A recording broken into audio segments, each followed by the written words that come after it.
Hello, everybody, and welcome to episode 49 of the In From Japan podcast, the podcast where we talk about the latest news on Japan-developed games and other things in relation to them.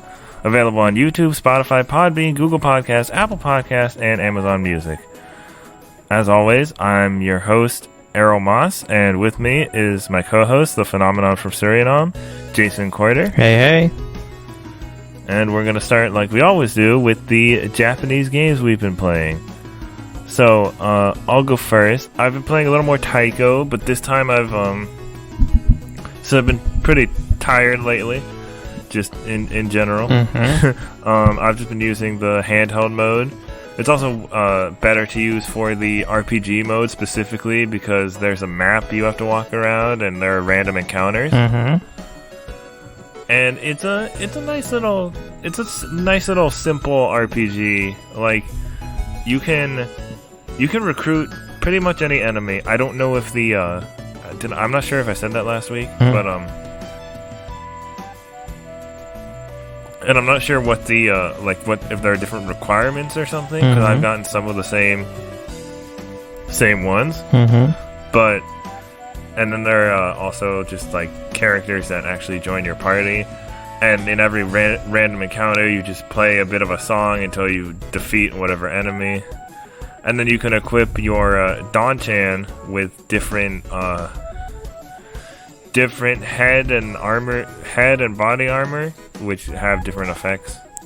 Okay, so it's kind of like what's a good equivalent? Like Final Fantasy 13-2, where you have your main party, but you can recruit little creatures along the way, and but the creatures are part of your main party. Yeah, that's what it also eventually turns into. The funny thing is you're the second person to mention that game to me today. Really? I was talking about something completely different at that. Huh. Yeah. 13 stands unite. Shout out to Kazuma Hashimoto. No, he was telling me, I was asking him about he was playing Opera Omnia. Okay. Yeah. And I was like, have you ever played World of Final Fantasy? And he was like, yeah, I like that. Well, there are dozens of you then. There are dozens of I need to learn how to say that in Japanese. Yeah, but it's been fun. You know, it's a nice like I don't feel. It's one of those RPGs where it's simple enough that I don't feel not that I don't feel challenged, it's that I don't feel like stressed or ever under leveled or anything. And also, I was walking around and Jibanyan just popped up. Is that a random thing, or was this a planned He's a party crossover? Member. Oh, they've done crossovers because in several Yokai Watch games you can befriend Danchan. Okay, he's pretty hard to. But yeah, I wasn't, and it was at like the beginning of the game. There was just a shrine with cats around it, and I go and talk to the cats, and they're just like meow, and it's like, oh, it says I can click on the shrine, so I click on the shrine, and then Jibanyan pops out, and then he joins my party, and I was like, okay, well, everything's turning up Millhouse. Alrighty then. But yeah, it's been fun. I'm excited to play more of it, but not until after I finish Yakuza 7, which. I'm on chapter 14 now, and oh boy, I don't want to get into spoilers because there are some big spoilers, but it's given me some real feels. I had to send our buddy Michael Hyam like a message like hey, this I need some emotional support. Man, yeah. Like I'm super interested in playing it myself, but I'm still forcing is not the right word. I'm still eager to work my way through the series instead of just jumping ahead. Okay, so there is one specific thing that it is a spoiler, but because it's a level thing, because it's not a story spoiler, I think I'm gonna say it. So skip to, I don't know, skip ahead a little bit if you don't want to hear it, I guess. We'll put the time code in the description. Yeah, maybe. Just do it. But it's just there's a huge level spike at a certain chapter, Uh-huh. where you're level 36, and then everybody else just becomes around level 50. Wow. Like, all your enemies are level 50. So you have to go to there's like a tower you go to grind specifically and get some new items. Mm-hmm. But it's like, this seems like a really weird... Why not just not have that jump? Mm-hmm. And then you just end the game at, like, about 50 or something. Did it feel like artificial padding? I mean, the battles in Yakuza 7 are fun. Mm-hmm. It just felt weird. I mean, level spikes are a thing that are sadly common to RPGs.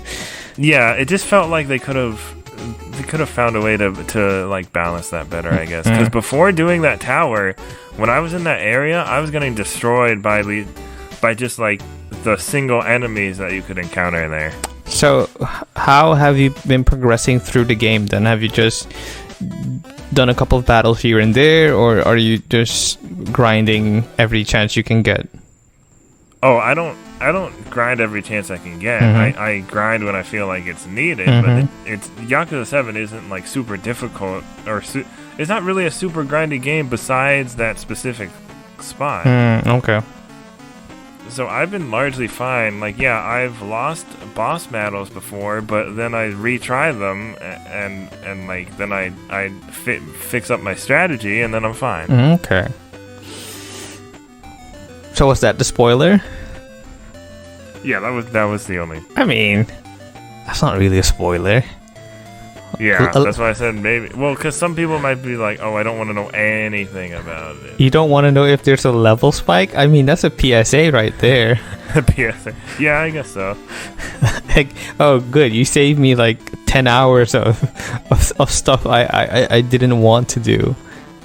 I mean, it's also. I mean, it's not the tower isn't mandatory, but the story does take you there. Okay. I mean, yeah, it's fine. I didn't consider that a spoiler. You can grind how you want. Yeah. Yeah. It's fine. It's fine. It's not a spoiler.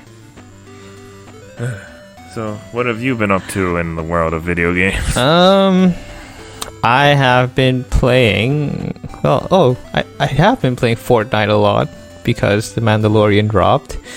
But hey, we can't talk about that yet because Sora's not in it. One day, fingers crossed.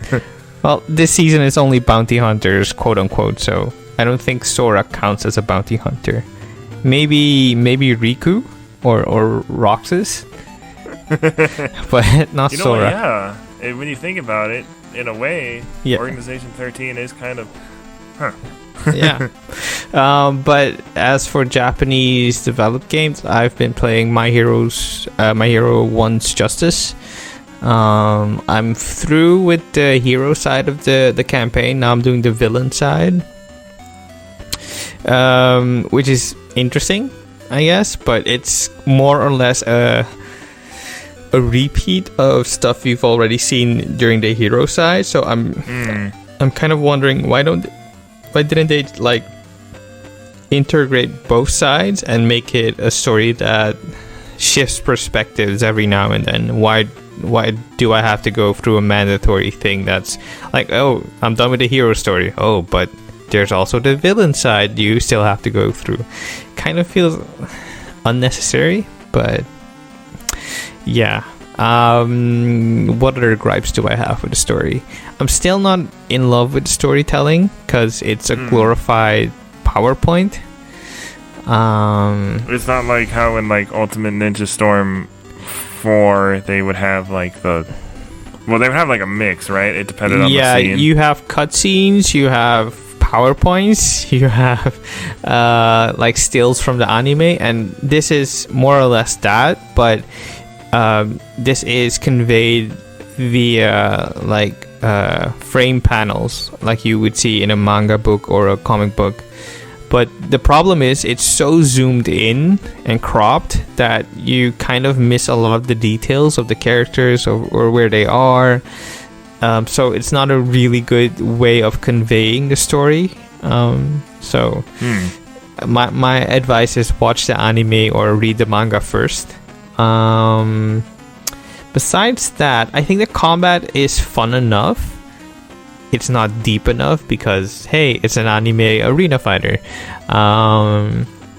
But it's still a lot of fun. If you just want to get down, play with your friends, or play with your little brother or cousin or what have you, it can be a lot of fun. But for me, that's looking for a bit of depth, a little kind of spice that keeps me going beyond the superficial plus ultra attacks like Smash, Delaware Smash, and whatnot. I want more. I just need a little bit more. Do you think it? Do you think it played? Because the one thing when I always say that when I played the demo, to me it felt very much control-wise very similar to an Ultimate Ninja Storm game. It's the you say it's using the same template, yes. Although I think which I don't think that's a bad thing. No, it's not a bad thing. It's just an observation I had. No, it's definitely the same template they're using. But the camera jerks around so violently sometimes that it's kind of hard to keep pace with what's happening on screen. That I did not notice. And sometimes when you're trying to do a quirk attack or a special attack, you whiff it because the game isn't communicating to you how much of a distance you need to complete a special attack. Like if I'm playing Street Fighter or Mortal Kombat, then I know why I whiffed it. But here it's just like, oh, this attack has no range beyond a certain limit. But why doesn't it have a range beyond a certain limit? I guess because they want to have some sort of balancing, but then it's not really balancing. I don't know. It's just it's a mess because probably I'm looking for something more on the level of Tekken, and it's giving me Ultimate Ninja Storm. But yeah, that's neither here nor there. What else? Yeah, that's what I've been playing mostly, and I've also sunk more hours into Dark Souls Remastered. I just finished the Midnight Butterfly, if that rings any bells. So you don't have to deal with any more pig buttholes? No, I didn't deal with any more pig buttholes. It's the thing that I talked about is, I think, in the beginning of our podcast run about Sekiro. The way the game tells you that something is going to be difficult is down to enemy design. Like if something looks big and scary or threatening, it kind of plays with you psychologically, and you think it's going to be difficult. But in essence, it's dodge left, dodge right, dodge backward, dodge forward, kite around the enemy, and backstab. Yeah, it's. I'd like to say that the Soulsborne games aren't as difficult as they seem. Once you get the hang of the mechanics, they're pretty manageable. I mean, I finished Bloodborne and Dark Souls 3. Yeah, and the Bloodborne DLC. Though I would say there is a lot of ways that they could smooth or streamline the game. Because I'm a big fan of how Jedi Fallen Order did it. You level up after amassing a certain amount of XP. Then you have skill points, and you can add those skill points into slots, and that unlocks skills. In Dark Souls, you have to have a certain amount of souls, and that lets you level up. But every time you level up, it becomes more expensive. So you have to grind more and more. Every time you die, you lose your soul. Exactly. So that's the gameplay loop. But I think that loop kind of doesn't respect your time. You already can't pause as a game. So if it's someone who doesn't have a lot of time on their hands, who has other stuff going on in their lives, this is not the game for them. So I think that's the thing where they can kind of maybe improve, and maybe they already have improved. I don't have Dark Souls 3, or I haven't played Sekiro in a long time, so maybe I'm just forgetting a lot of this stuff. But I feel like it's fun to play, but there's so much outdated stuff to go through. Yeah, but that's all I've been doing this week. Well, okay, so we are going to move on to the In From Japan J list, where we have recent video game related entertainment news. First up, we have Oscar Isaac will be Solid Snake in upcoming Metal Gear movie. I feel like the headline speaks for itself there. Oscar Isaac is pretty much good in any role. But the thing is, the thing for me is, yeah, he's a fine actor, sure, but it's still a video game movie. Could still be bad. It could be, but you have Jordan Vogt Roberts, who did Skull Island and The Kings of Summer. So he's a pretty good director, be it emotional storytelling, be it pulpy action. So I'm guessing he's a good fit. Though I want... Yeah, some people do say Kong Skull Island reminds them of Metal Gear in some ways. Yeah, there are some scenes that are more or less a homage to Metal Gear. Yeah. Though I do want to add that you might want to look into certain controversies surrounding the director, because that might or might not affect your enjoyment of the movie. I thought the controversies was about a different... Oh, it's also surrounding him, so... oh, okay. Just do your research, or don't. Yeah. I'm not going to judge you. Yeah. I'm not going to... Like, if you're a big Metal Gear fan and want to see it, just be aware. Yeah. It's good to be aware of things. I'm not going to judge you, just a little bit. Now, if you're defending whatever bad things, that's a little... But anyway... Next story is SSSS Dynazenon trailer reveals voice actors and upcoming live stream. This is by Onidino for Siliconera. Studio Trigger and Subaraya Productions put out a new Dynazenon Wow. trailer on YouTube. The video gives us our first opportunity to hear character voices. The studio has also announced more voice actors in an upcoming live stream set for April 2021. It's the second promotional video for the upcoming entry in the Gridman universe. You know I love me some Gridman. I definitely know that. I don't know I'm not really that familiar with Japanese seiyuu, so I'm not gonna and also a dub has not been confirmed quite yet. I believe the original SSSS Gridman was simul dubbed, but we'll see what happens with that. Well, it was done by Funimation, so I'm guessing they're going to pick it up.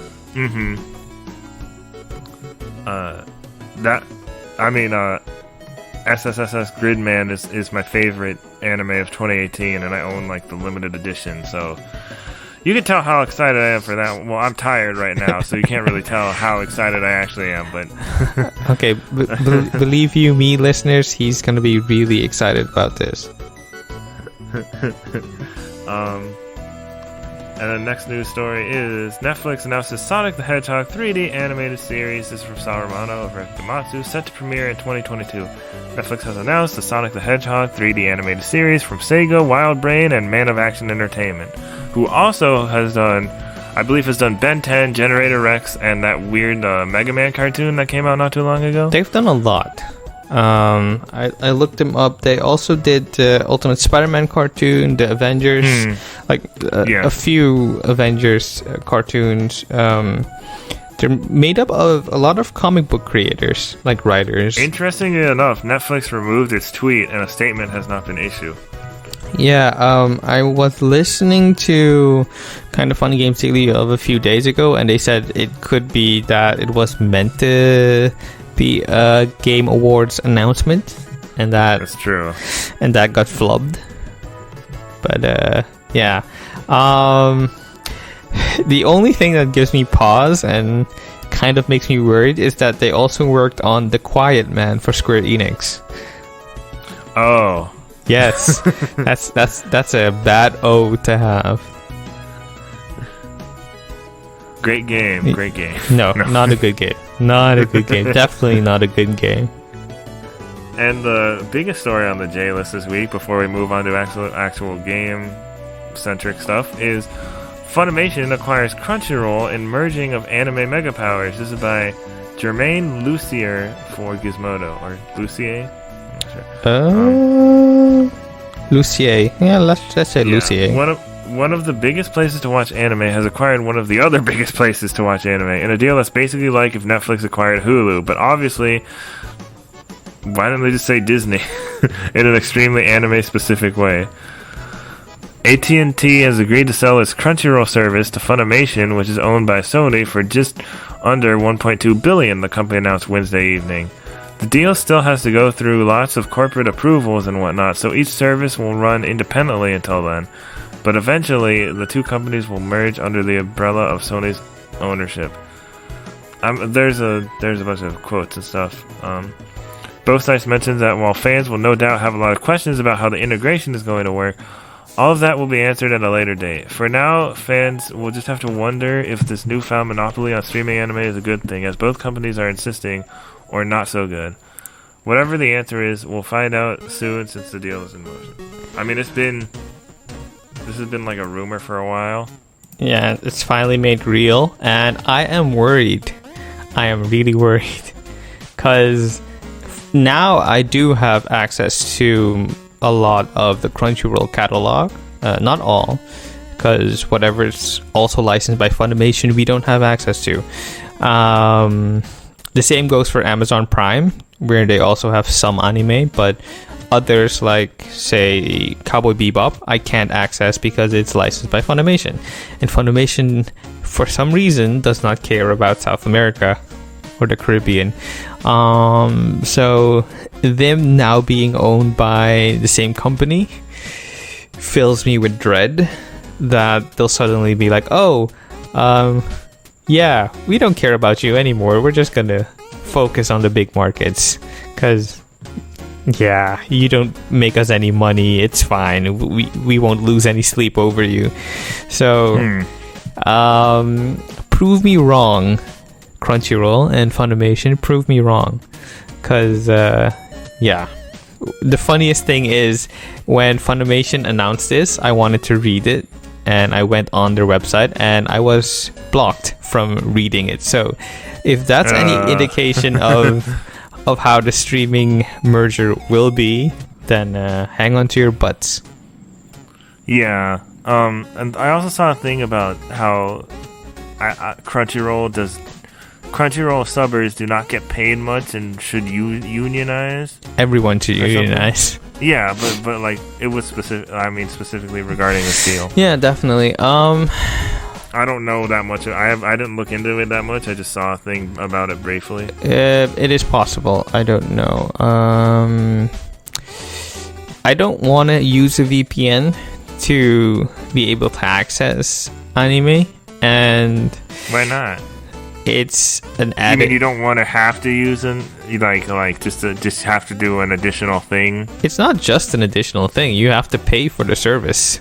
That's true. So it would be essentially paying double the subscription cost. Yeah. Mm-hmm. Like, let's say a subscription costs $30. A VPN subscription also costs $30 a month. So paying double for something that shouldn't logically be double is something I just can't justify at the moment. And I also don't want to pirate the stuff. No one should have to pirate stuff. Yeah, but people still do because these corporations don't learn. Oh, yeah. Who knows? Unfortunately. Who knows? Fingers crossed. So next up we have recommended content. Content other than news from the past week listed out, links in the description. And it's a little shorter today, but that's okay.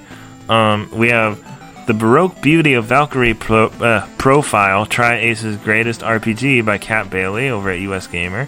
Why You Should Be Skeptical of Rosy Video Game Industry Numbers by Brendan Sinclair over at USGamer. USG Game of the Month, Yakuza Like a Dragon shows us why broken gangsters make great RPG characters by Kat Bailey, USGamer once again. Yakuza Dead Souls was originally about repelling aliens, by Sato for Siliconera. Give me Yakuza Defense Force. YDF. Sure. A Beginner's Guide to Valkyria Chronicles by Graham Russell over at Michibiku. Games made under crunch conditions don't deserve Best Directions Awards by Ian Walker, Kotaku.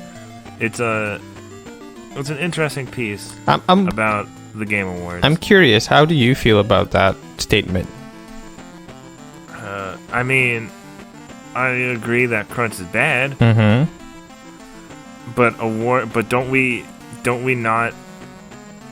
Aren't we trying to say like these awards don't actually like? Do these awards matter, or do these awards not matter, or like it's just such a mix of of feelings because just within the industry, I feel like I feel like you're still allowed to criticize companies for bad practices. Yeah, but then sometimes that doesn't translate to other people in the industry, and then it's like.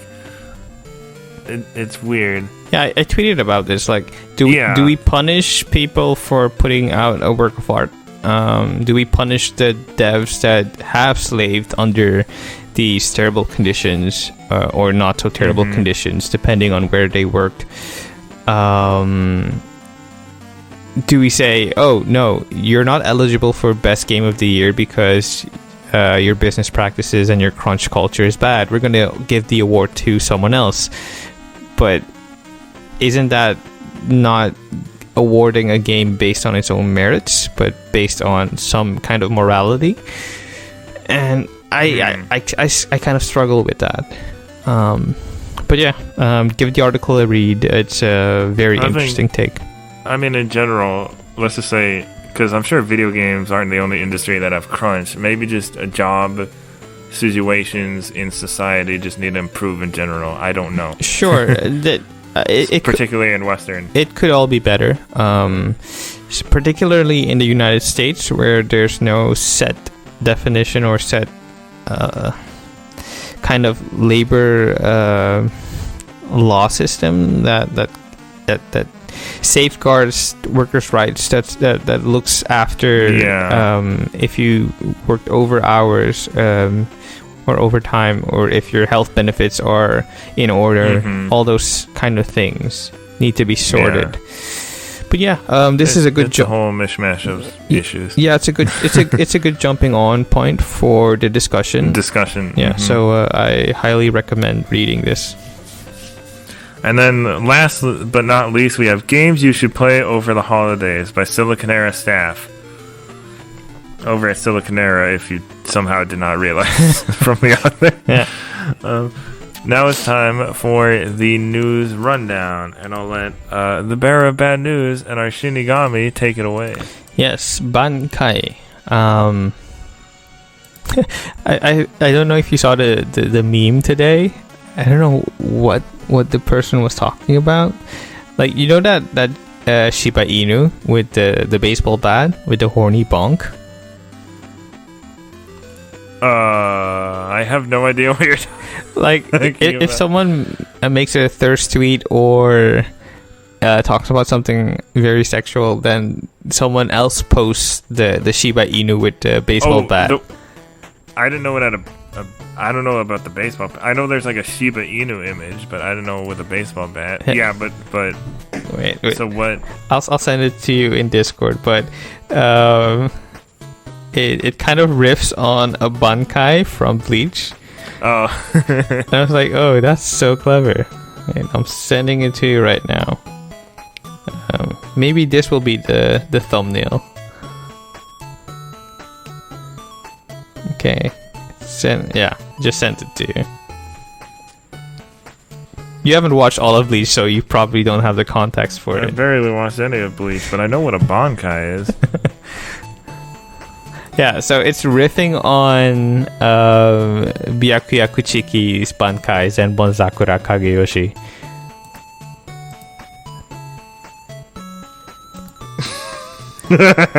Yeah, so this meme is so specific to my taste that I just it just made my day. Anyway, back to the bad-ish news. Nier Reincarnation Japanese launch moved back to 2021. This is by Kite Stenbach for Siliconera. People who are looking forward to Nier Reincarnation will have to wait a little longer.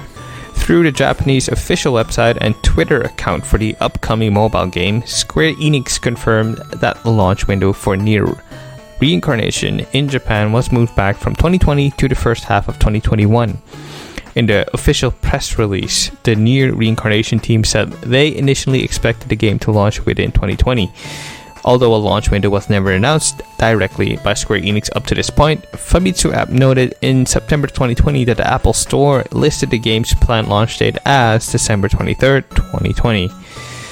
The development team has finished producing most of the content for the launch version. The team is currently preparing post-launch additional content while focusing on stabilization and optimization so that the players will be able to progress through the game smoothly once it has launched. There's some added details, but you can click on the article for a full breakdown. So yeah, this is a bummer. I'm guessing COVID probably played a part in this. Yeah. Okay, that was the bad-ish news. On to the good-ish news. Tales of series 25th anniversary special live stream set for December 15th. This is by Sato Romano for Gamatsu. Bandai Namco will host the Tales of series 25th anniversary special live stream on December 15th at 8 p.m. Japan Standard Time, the company announced. You will be able to watch it on YouTube and Periscope. Links will be published at a later date. The program will feature the latest information on Tales of series mobile games, events, anniversary merchandise, and more, as well as game development stories and more with creators who have worked this series, plus a special performance by music artists and composers. You can click on the article for a full breakdown of the hosts, the voice actors, and the other guests. Do you think we'll see any of the game announcements we want to see, like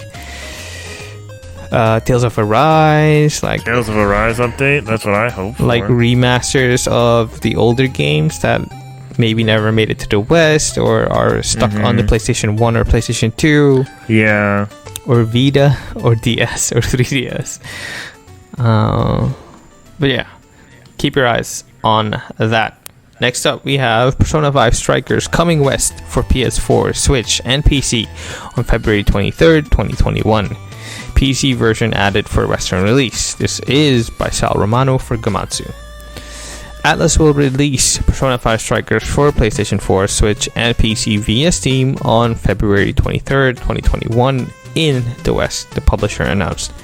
It will feature English and Japanese voiceovers as well as English, French, Italian, Spanish, and German subtitles on all platforms, with additional subtitles for Japanese, Korean, and traditional Chinese on PC. The game will be available in the following editions: Launch Edition, Steelbook Edition, Digital Deluxe Edition, and the pre-order bonus is a GameStop exclusive, which is a Joker pin. You can click on the article for a full breakdown and a trailer. So, are you excited that we finally have official confirmation? Yeah. Have you played Persona 5? Yeah. Did you like it? Did you not like it? Yeah. Is everything you're going to say will it be a yeah? No. No, I played Persona 5. I liked it. I got stuck on the what did I get stuck on? The one dungeon that's like in space.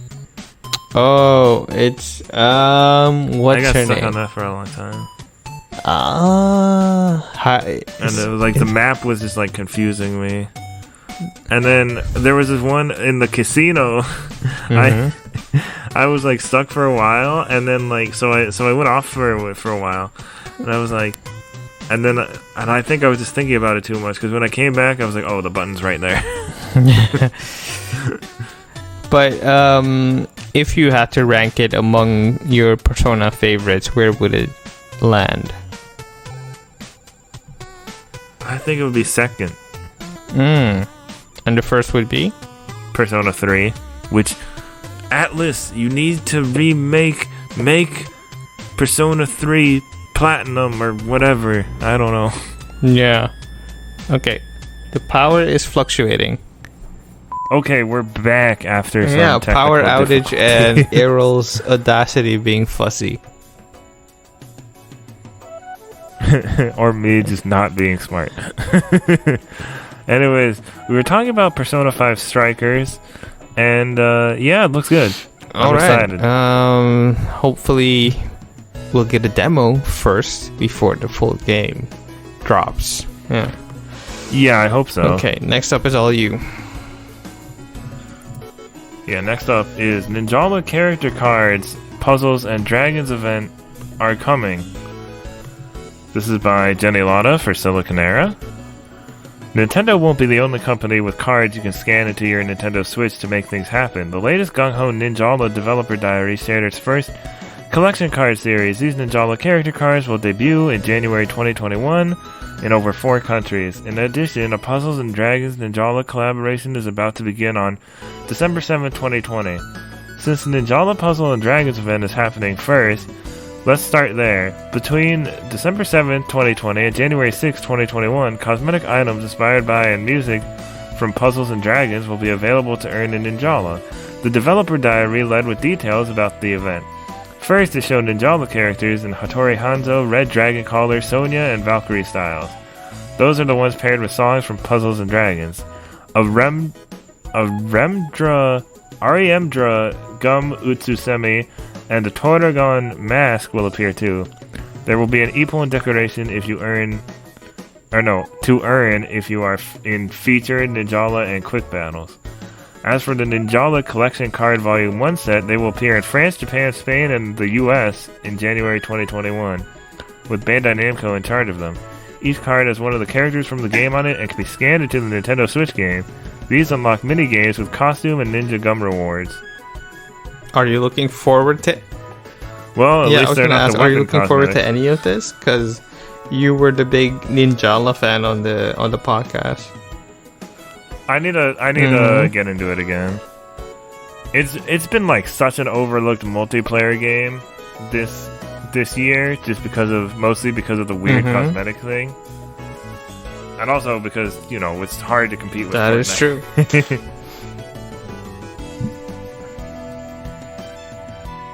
Next story. Train Digimon while exercising with the Digimon Vital Bracelet. I need one of these. This is by Kazuma Hashimoto for Siliconera. Bandai announced a new series of merchandise that will allow consumers to train Digimon in a more active way.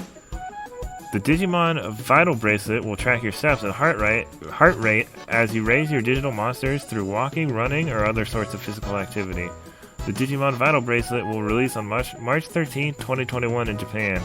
3 models will be available, with a black and white version costing 6,380 yen, or roughly $61, and a special yellow model costing 7,260 yen, or approximately $69. Pre-orders will open on December 18, 2020.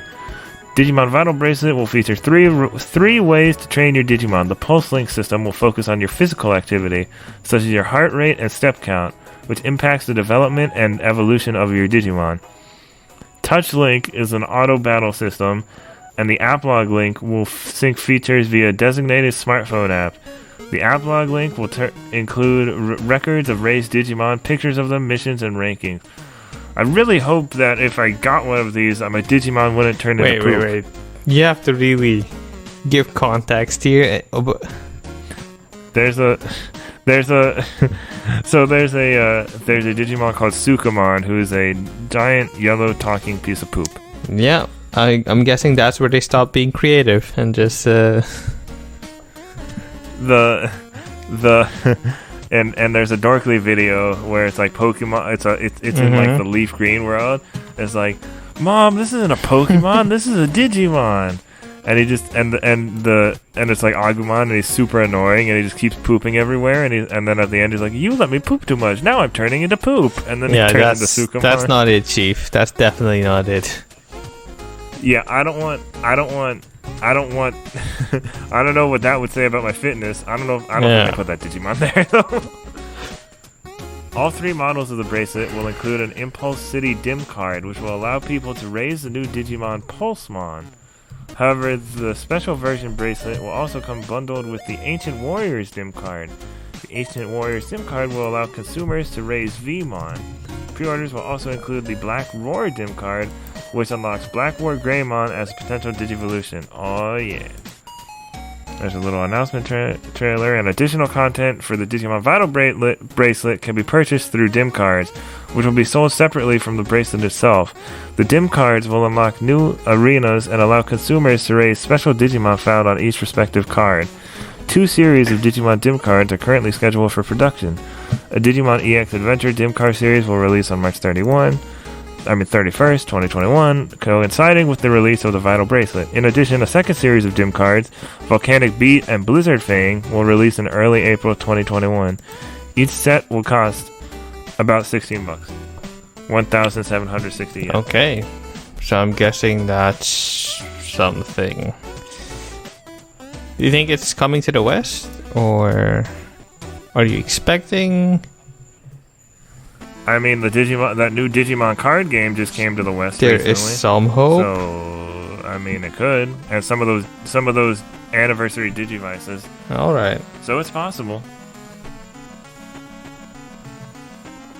And the next story is still me. Megaton Musashi Jump Festa 2021 teaser confirms PS5 release. This is by Kite Stenbuck for Siliconera. Level 5 will share more details about the robot action RPG Megaton Musashi at Jump Festa 2021 online on December 19th and 20th, 2020. The company also confirmed on its Jump Festa 2021 webpage that the game will come to the PlayStation 5. The game's producer and Level 5 CEO Akihiro Hino will host the stream. It will also feature voice actors Toshiki Masuda, Soma Saito, and Shunsuke Takeuchi, who voiced the main characters Yamato Ichi Daiji, Teru Asami, and Ryugo Hijikata, respectively. Together, they will reveal even more new characters while providing first-hand experiences of the gameplay system. The last time we heard about Megaton Musashi was at Level 5's Tokyo Game Show 2020 presentation. 2 new pilot characters, Reiji Amamiya and Jun Kirishima, were introduced there. At that time, the game was still only confirmed for the Switch and PS4.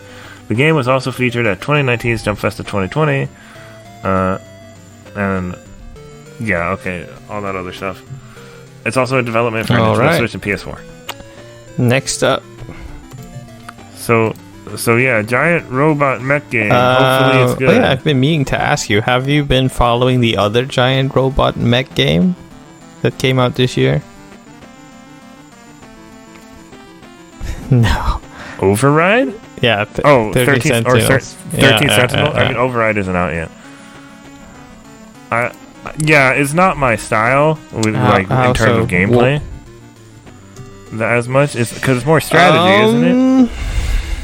Yes and no. I don't know. It's one of those things where seeing the gameplay, it didn't really make me all that interested. And I don't know if it's just like, I don't like how the gameplay looks, or what. I don't know, maybe I'll try it eventually, but as of right now, probably not going to. But it looks cool. You're like a tricky customer, you know that?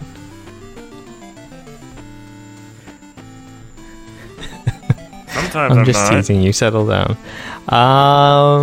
Next up, we have Ease 9 Monstrum Nox story trailer explains what Adol's up to, or Adol. Do we say Adol? Adol? Adol? Adol. I think it's Adol. Okay, that's a weird Adol name. This is by Jenny Lada for Siliconera. A lot's happened to Adol in East 9 Monstrum Nox. He's in a whole new city. He has monstrum abilities. He has odd new allies. A lot of screenshots and videos show him with black hair instead of red hair. It's a lot to take in. Fortunately, NIS America new Yeast 9 story trailer is designed to help people better understand what's happening. The video starts from the beginning, which we all know is a very good place to start.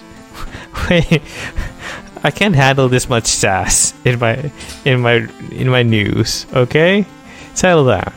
Erroll and Dogi come to Balduke, but it's just why not? It throws me off. Okay, I like to add the sass. I don't like the sass added in pre me reading it. I don't like reading other people's sass. Only I'm allowed to have sass. Anyway, Erroll and Dogi come to Balduke, but immediately Roman Empire authorities pull him aside and question him, accusing him of being a spy and more than he seems. Generally, things aren't right here, and while he's imprisoned, a woman named Aprilis makes him a monstrum with unique powers and abilities. He then must attempt to hide his identity, hence the disguise, while figuring out what's happening in the town alongside the other monstrums. Okay, so you can just watch the trailer. It pretty much sums up what the trailer is saying. Yeah. I just like how it's doing something like different with the story. Is it? I mean, yeah. He's wearing a disguise and he turned into a monstrum, and the gameplay looks slightly different. I guess. So, like, sure. Yeah. Let's go with that. Yeah, it's. I'm gonna play it. Okay, you so East 9 you go for, but not 13 Centrals. Look, I'm a very complex we all know that by now. Not really. I'm a very simple man. I like my Mon games and then various other things. Okay, next up we have Daemon X Machina updated with Switch and PC cross-save functionality. This is by Sal Romano for Gamatsu. Daemon X Machina has been updated with cross-save functionality, allowing users to seamlessly transfer save data between the Switch and PC versions of the game. PC version publisher Xseed Games announced. Well, that's what they announced. Players can use the Steam Cloud to share data between platforms. The cross-save update follows the November 4th release of the first anniversary update, which added new cosmetics, Arsenal. I don't know why it said the football club, but okay. Arsenal designs, Arsenal decals, preview screen backgrounds, plug suits, the Destroy Eclipse RT Omega Destruction co-op order, and more. Daemon X Machina is available now for Switch and PC via Steam. The Switch version is published by Nintendo. So yeah, the game's still getting some love, so that's good. The only thing that bums me is that there's a crossover with Eureka 7 and the western regions aren't getting that content, which is a bummer, but I digress. Same character designer though, or not character designer, same mech designer, I should say. Next up, we have Switch sold 1.35 million units in the US in November 2020 as top selling. Switch sold 1.35 million units in the US in November 2020 as top selling console. Okay, that's just a weird headline.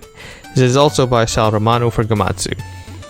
Switch and Switch Lite sold over 1.35 million units in the United States in November 2020, achieving another milestone as the best-selling video game console in the country for a record-breaking 24 consecutive months. Nintendo announced citing numbers provided by NPD. In 2020 so far, Switch has sold 6.92 million units in the United States, surpassing in 11 months the total number of systems sold in all of 2019 by over 426,000 units.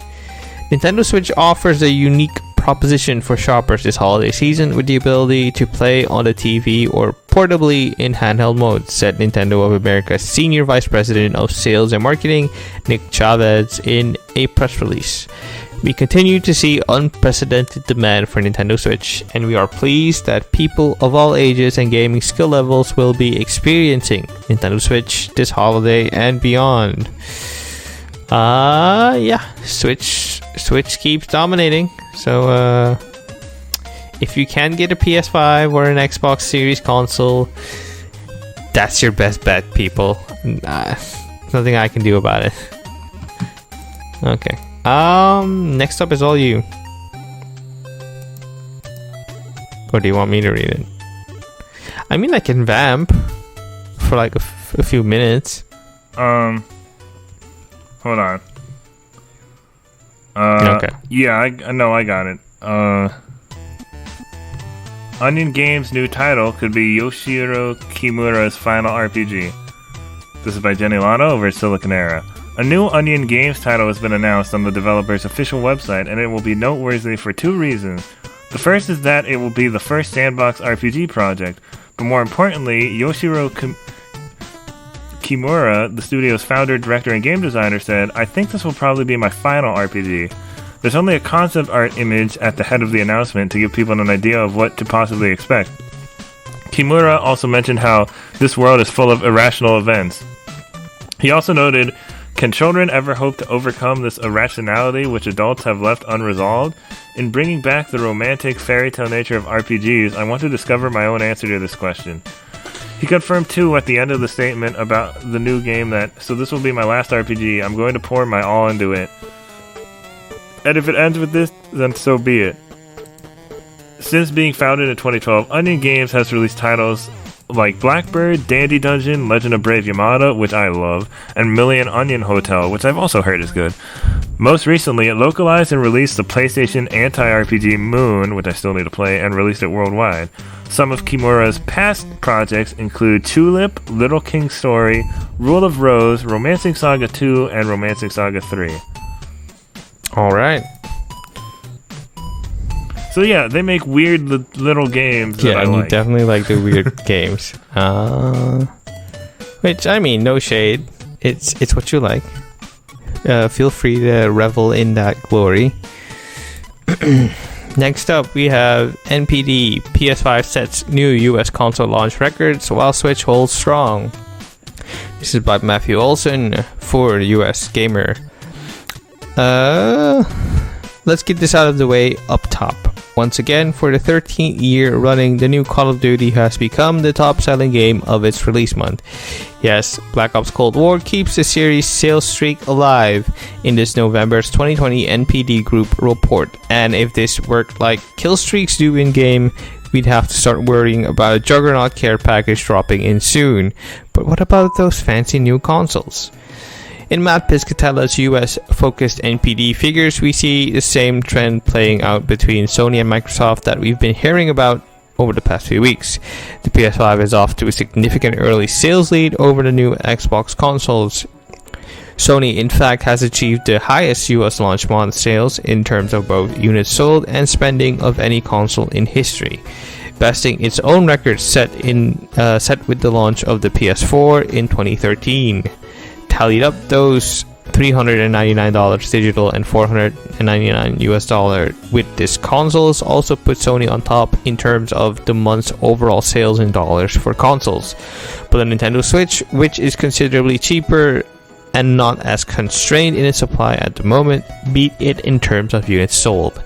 That leaves Nintendo on top of the NPD's unit sales charts for 2 years straight, Piscatella points out.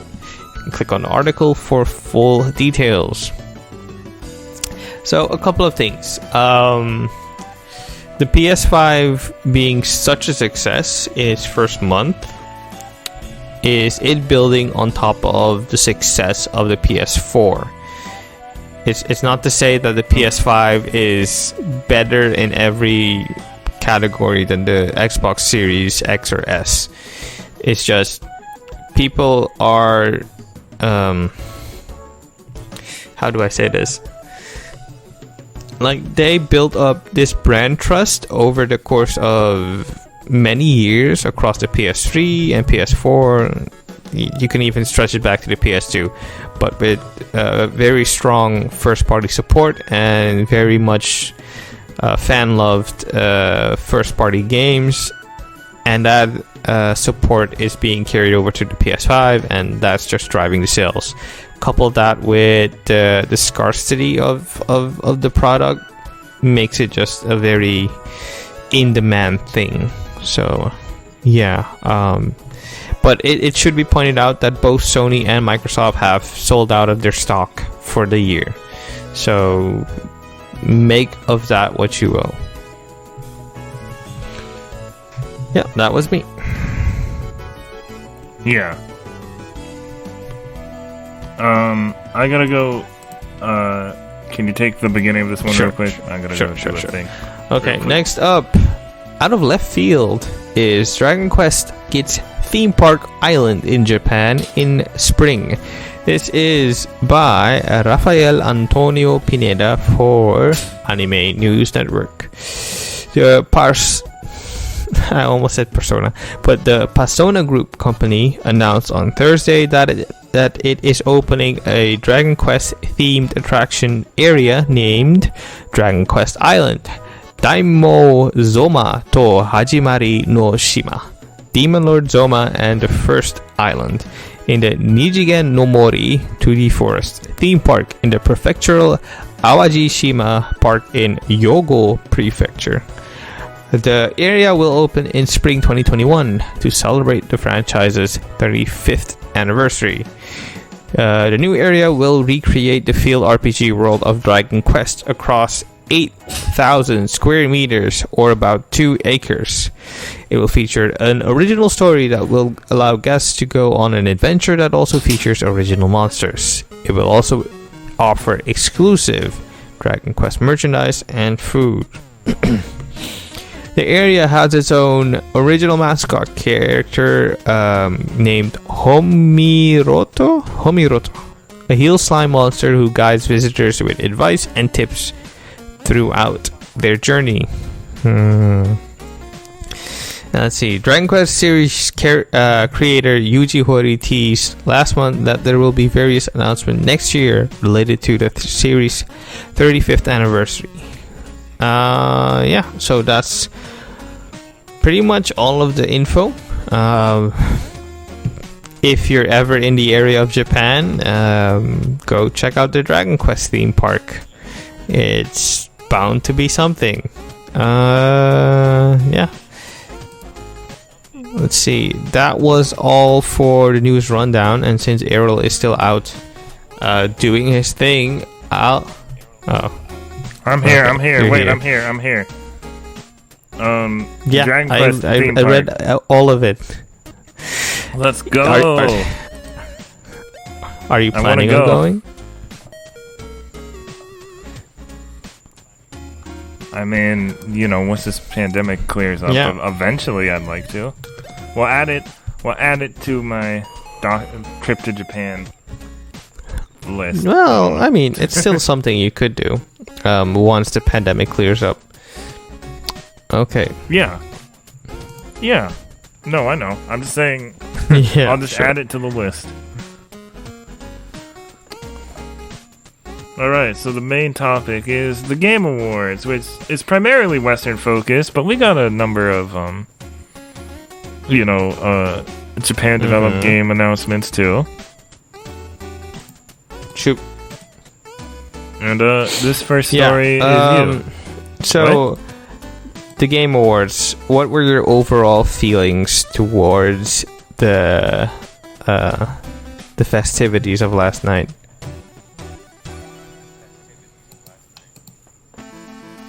Like, did you have any hits or misses? Did you think some things went unrewarded?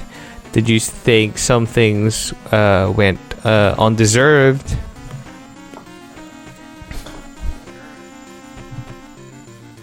Or do you have no strong feelings towards the Game Awards? I didn't have really all that strong of feelings. That's all you're giving me? There was just some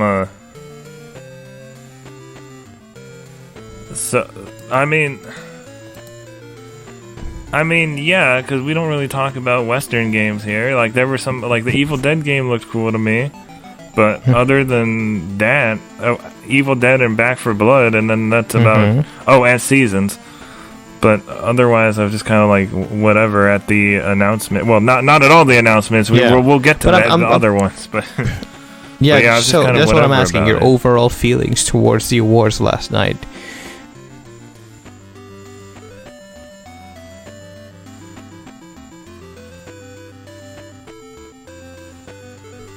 Are you still there? What? Yeah. Okay, let's just move on then.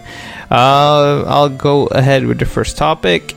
It is Nier Replicant version 1.22474487139. The Game Awards 2020 gameplay trailer. This is by Sal Romano for Gematsu. Publisher Square Enix and developer Toy Logic debuted a gameplay trailer for Nier Replicant. I'm not gonna name all the numbers again. At the Game Awards 2020 pre-show. Here is an overview of the game. You can click on the article for the full overview. It's pretty flashy. It's very much in the same vein as Nier Automata. It's not done by Platinum Games. As far as I am aware. So, I mean, they could have handed off the keys to the gameplay to the new development team, and it'll probably be fine, but I'm kind of wondering, will the tightness of the combat carry over? Then again, the combat from the original Nier was already a thing, because this is just a remake / remaster. So maybe it's Nier Automata taking note from what came before, and this is just them circling back to where it all began. But I guess we'll see. What did you think? Is it something that's stoking your fires? Are you looking forward to it? Or was Nier Automata not something that you ultimately loved?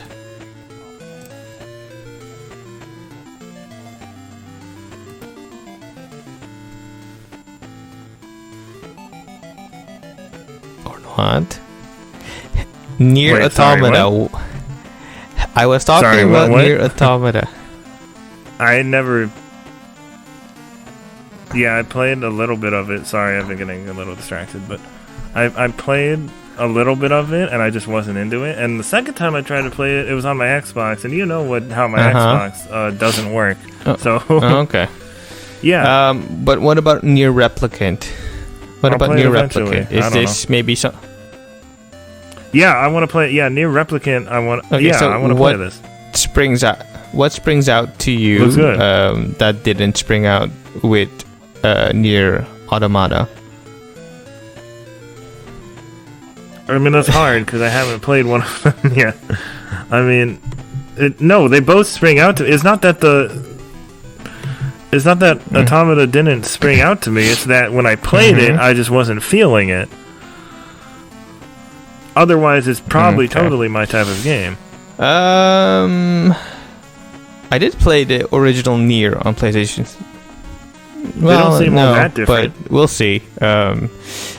I did play the original Nier on PlayStation 3 back when it was changed a fair amount, because the game we're seeing now is an adaptation of the original game that released in Japan, and not the game we're aware of in the Western regions. So it's a younger protagonist, and the other main character is his sister and not his daughter. So there's that. But yeah, we'll see once the game releases. Next up, we have Super Smash Bros. Ultimate DLC character Sephiroth from Final Fantasy VII announced. This is by Sal Romano for Gematsu. Nintendo announced Super Smash Bros. Ultimate downloadable content character Sephiroth from Final Fantasy VII at the Game Awards 2020. He will launch in December as part of the Fighters Pass Volume 2. We hope the numerous fans who watched the Game Awards were excited about the reveal that legendary character Sephiroth is joining the cast of Super Smash Bros. Ultimate, said Nintendo of What was that grumble? What do you mean it's okay? I don't even play Smash, so it doesn't even it doesn't even matter to me. But like, I don't feel like it was that big of a reveal because we already have. There's already a character from Final Fantasy VII. I just think it would have been a cooler reveal if it was like a third-party character from a game that isn't represented yet or something. Oh my god! It's Sephiroth. It's one-winged angel. It's everything.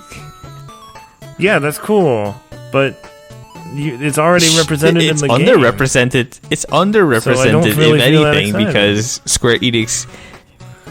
Okay, so the next fighter you can have Tifa. No, that's going too far. I mean, I don't want a full roster filled with Final Fantasy characters. I don't want Smash Brothers turning into Dissidia, but I mean, what's the other one? The old one, Air Guys? But it being Sephiroth, the freaking one-winged angel himself, and them spoofing Advent Children with a Smash Brothers trailer, it was just so beautiful and so amazing, and I just can't wrap my head around you not being excited about this. I am baffled.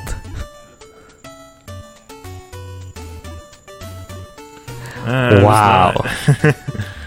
But then again, like I said, I don't play Smash. Okay, so, who would excite you if it was a reveal?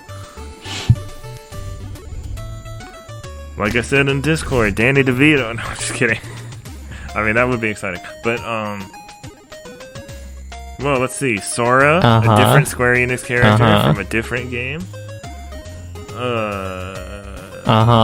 Monster Hunter, which I'm surprised is not in there yet. I know Capcom's already. I mean, there are still 3 slots to be filled, and Monster Hunter Rise releases in March, I want to say, and stories in summer. March 26th. So there's still plenty of time. Summer.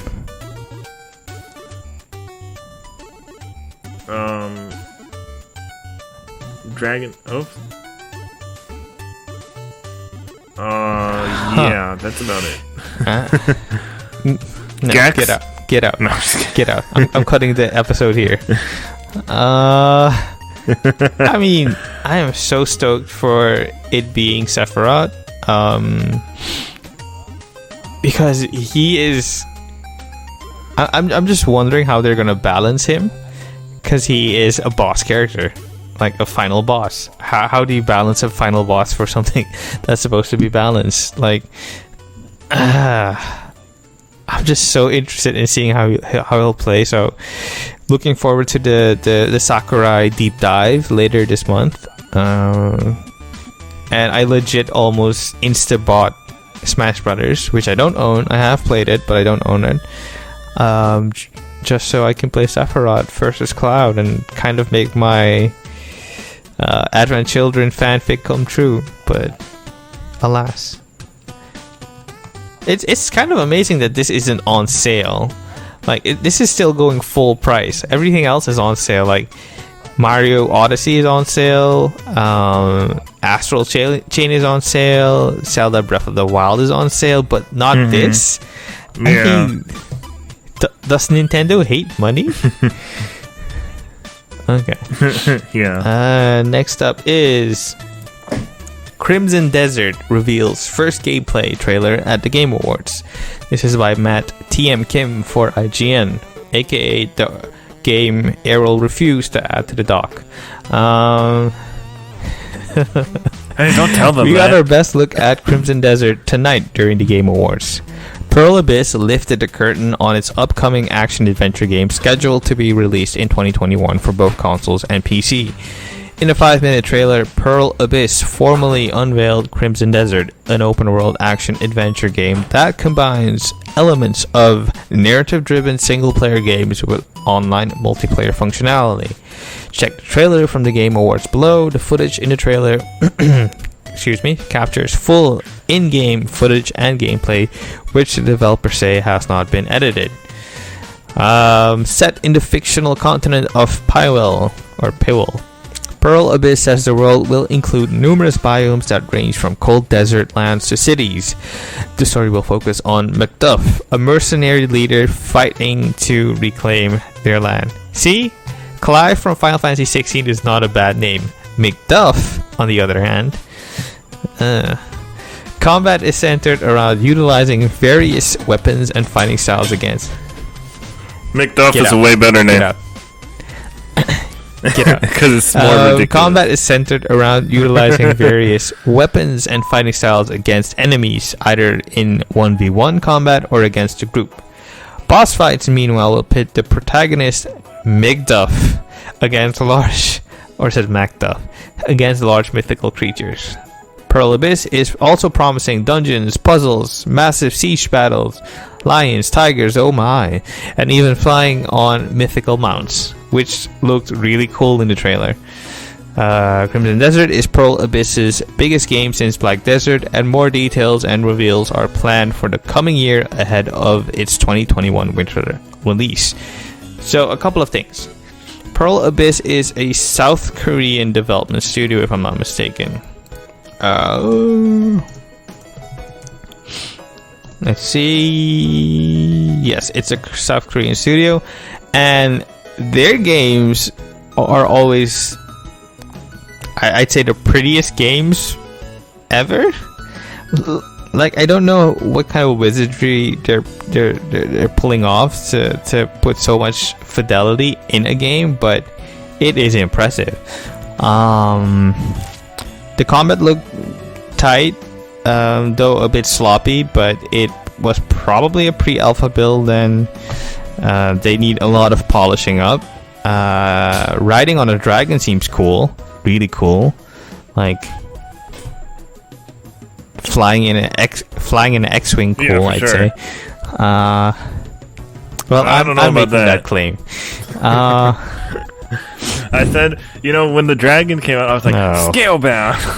I'm kind of surprised no one was saying, "Oh, this is the Final Fantasy 16 we envisioned when we said we wanted Final Fantasy but prettier." So, kind of surprised, but honestly, anybody. Yeah, because it's kind of in the same vein of fantasy storytelling, where it's European fantasy. Think Game of Thrones or Lord of the Rings or what have you. Sword and sorcery kind of storytelling, fantasy storytelling. But yeah, no one's making that connection but me, so maybe I'm the weird one. But yeah, I am excited to try this. I did play Black Desert, but it ran poorly on the base PS4, so I gave up pretty quickly. Though there is a mobile version, so maybe I'll try that. But yeah, Crimson Desert. Keep an eye out on that one. Next up, we have Ghosts and Goblins makes a return in Ghosts and Goblins Resurrection, announced for Switch. This is by Sal Romano for Gamatsu. Capcom announced Ghosts and Goblins Resurrection for Switch at the Game Awards 2020. It will launch via the Nintendo eShop on February 25th, 2021 for $29.99 US. If you click on the article, there will be an overview and a trailer. So this was a nice surprise.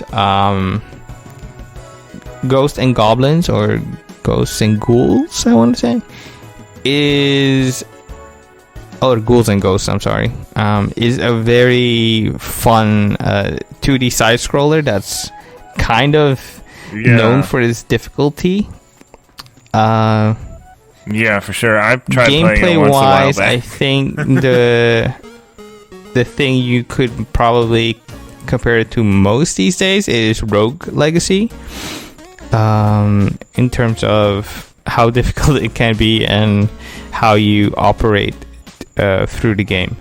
But yeah, it's good that Capcom is digging deep in as well and dusting off its older franchises. Though this has been rumored for some time, so it's nice to see it being given its due. Though I am surprised that it's not...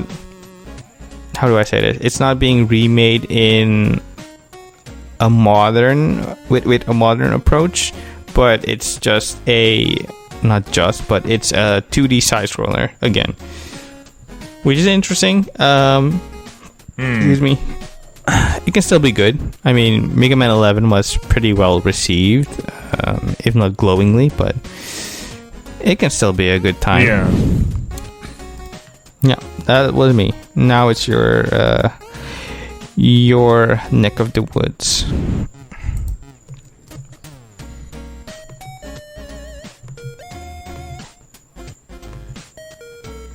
Capcom Arcade Stadium announced for Switch 32 Capcom Arcade Classics. This is by Sal Romano over at Komatsu. Capcom announced Capcom Arcade Stadium for Switch at the Game Awards 2020. It will launch in February 2021 as a free download with 1943, The Battle of Midway, and 31 additional arcade classics available as separate downloadable content packs, which includes Pack 1, Dawn of the Arcade, Vulgus Pirate Ship Higemaru, 1942, Tatakai no Banka, Legendary Wings, Bionic Commando, Forgotten Worlds, and Ghouls and Ghosts. Pack 2, Arcade Revolution, has Striders, Dynasty Wars, Final Fight, 1941 Counterattack, Senjo no Okami 2, Mega Twins, Carrier Air Wing, Street Fighter 2, The World Warrior, Captain Commando, and Varth Operation Thunderstorm. And Pack 3, Arcade Evolution, has Warriors of Fate, Street Fighter 2 Hyper Fighting, Super Street Fighter 2 Turbo. They just found another way to release it. Powered Gera, Strategy Variant Armor Equipment, Cyberbots, Full Metal Madness, 19XX, The War Against Destiny, Battle Circuit, Giga Wing, 1944, The Loop Master, and Progia. Yeah. That's a lot of games. I mean, there's a variety of gameplay options. Turn back the clock on any game over situations using the Universal Rewind feature, or take advantage of the adjustable gameplay options by selecting your game speed and difficulty level. Choose from a variety of display settings, display filters, and various frames, including a 3D rendered arcade cabinets. Never worry about losing progress with 32 available save slots. Multiple ways to play because it's on Switch. And this is definitely up your alley because you're all about old school. Yeah. Preserving. I've never heard of a lot of these games. I'm gonna be honest with you. You're really batting 0 for 0 on this episode when I'm serving you up these games. Okay, I've heard of that's some something, of them. I guess. Look, if they re-release like the Taito collection, I'd probably. Well, know Taito is Square more. Enix, so maybe next year. Square Enix re-released do full Taito Legends collection. Put the two together, the PS2 ones. They're hard to find. Well, there's one game I'm sure from Taito you have not played that I have played, which is a 2D side-scrolling beat-em-up called Sonic Blast Man. Yeah, that does not ring a bell. Yeah. Am I doing the rest of the Surprise. story?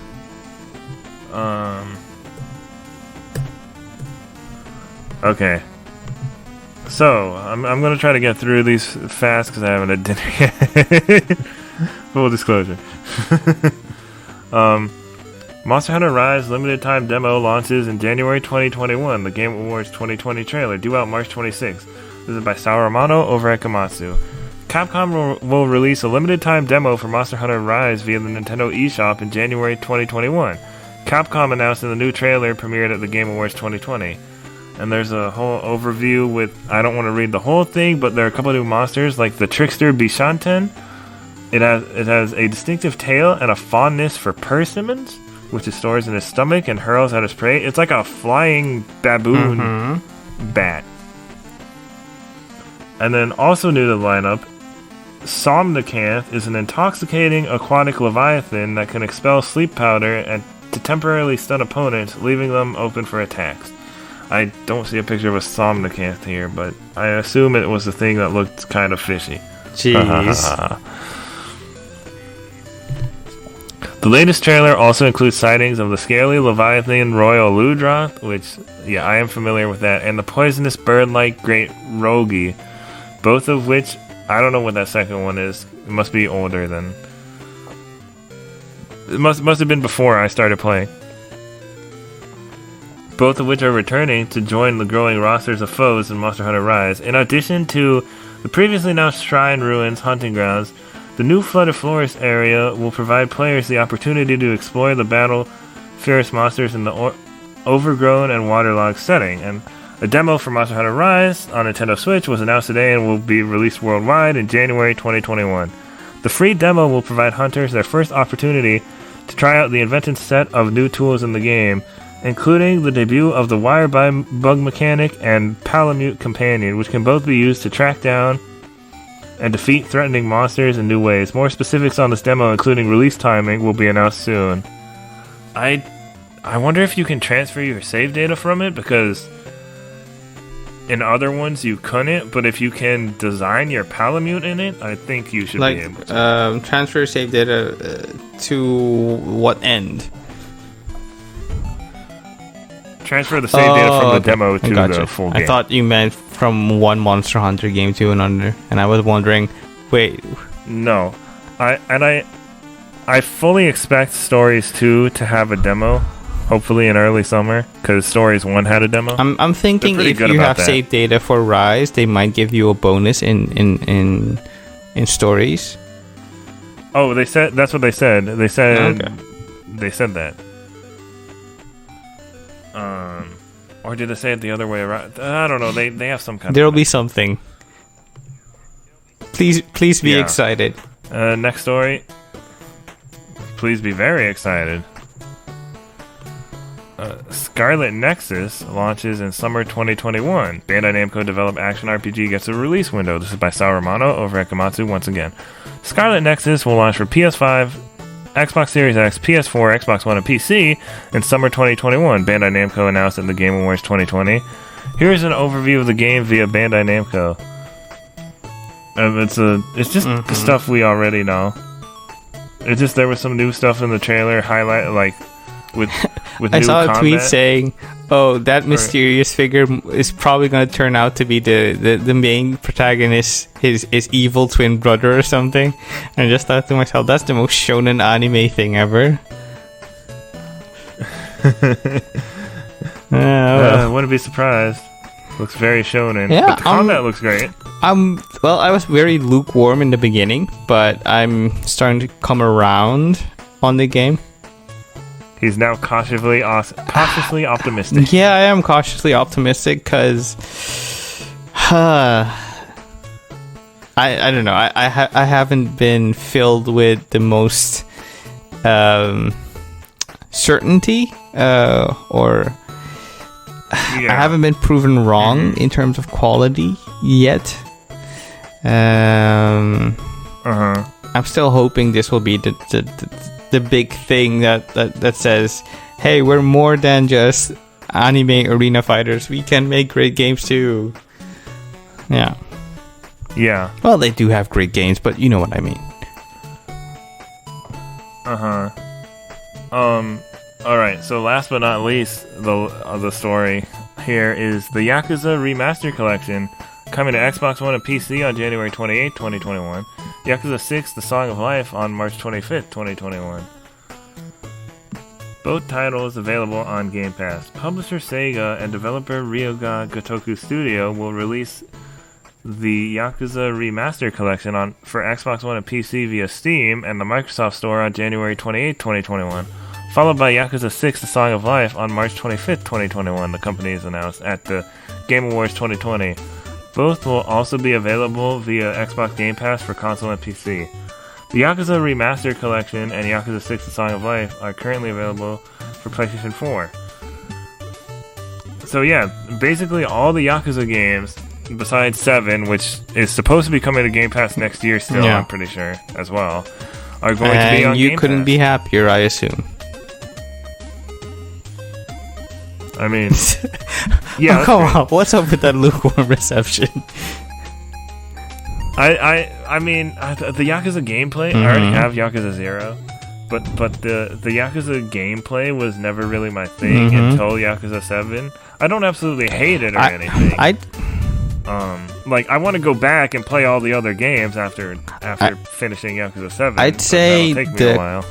The combat Do it through in Game Yakuza Pass. 1 or 0 through 6 aren't the main attraction. The main attraction is Kazuma Kiryu's story and the other characters, their story, and the mini games, the absurd side stories. Those are the main draw to the game. So I'm saying kind of keep an eye out for that instead of being underwhelmed by the combat.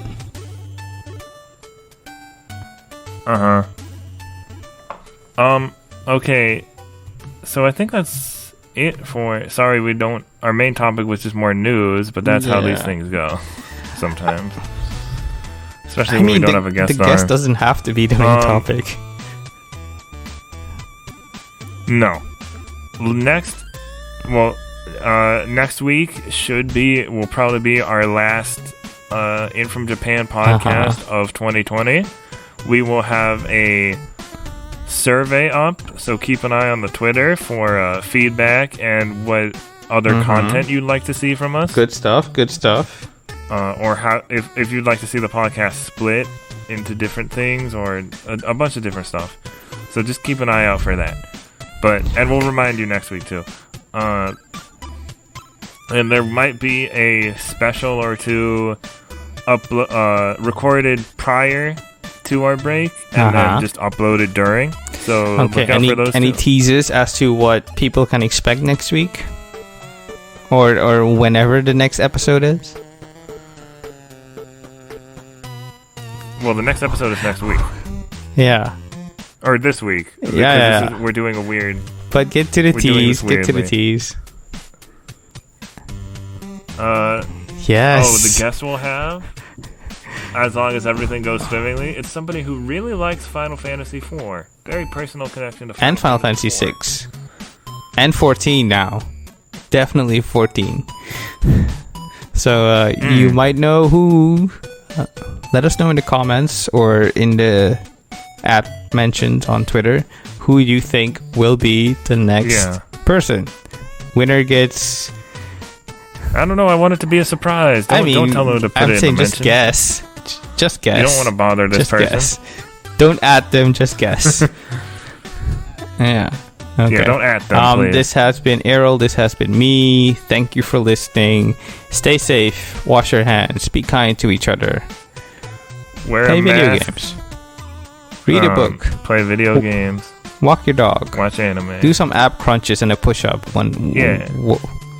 Okay. I have been doing that. Good for you. Good for you.